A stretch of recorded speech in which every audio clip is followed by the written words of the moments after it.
Imagine a land where fierce warriors fought for centuries, where an ancient people resisted the rise of the samurai, and where a forgotten culture still whispers through the winds of the north. Most believe Japan is a land of one people, one culture, and one history, but the truth is far more complex. Who were the first to walk these islands? Who were the real barbarians of the north that shaped the course of Japan's military history?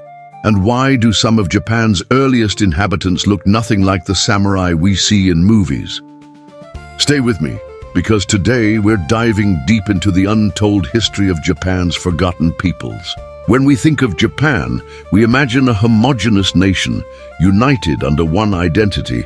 But Japan is home to multiple ethnic groups, each with their own fascinating history.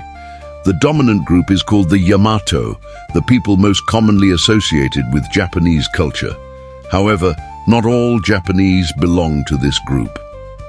To the far south, in Okinawa, we find the Uchinanchu people, with traditions and beliefs distinct from the rest of Japan.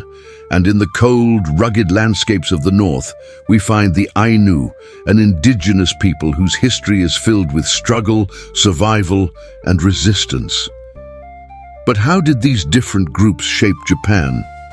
And what happened to those who lived in Japan long before the samurai? The Ainu have lived in Japan for over 5,000 years, long before the rise of the Yamato. Their name, Ainu, simply means human in their own language. But despite their deep connection to the land, their history has been overshadowed by the dominant narrative of Japan. Unlike the Yamato, the Ainu have distinct features. Many had lighter skin, thick beards, and wavy hair.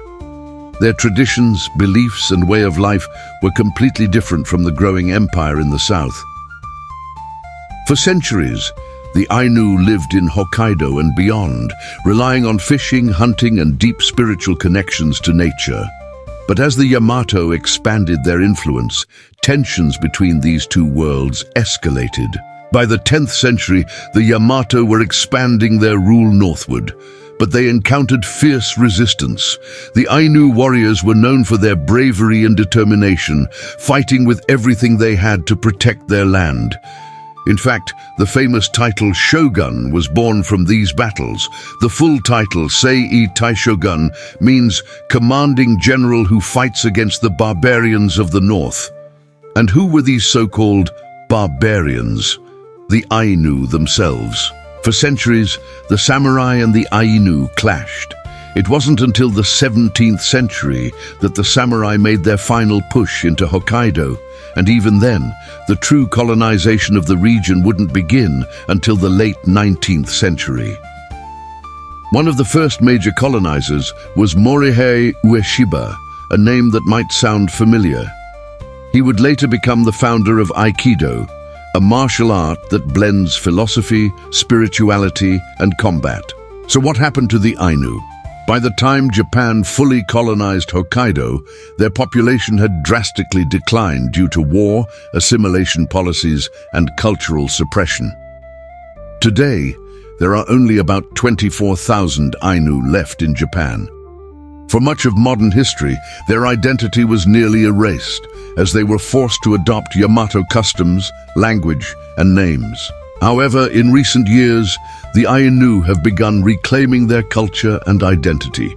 They now have a recognized voice in Japan's government, and efforts are being made to preserve their language, traditions, and unique way of life.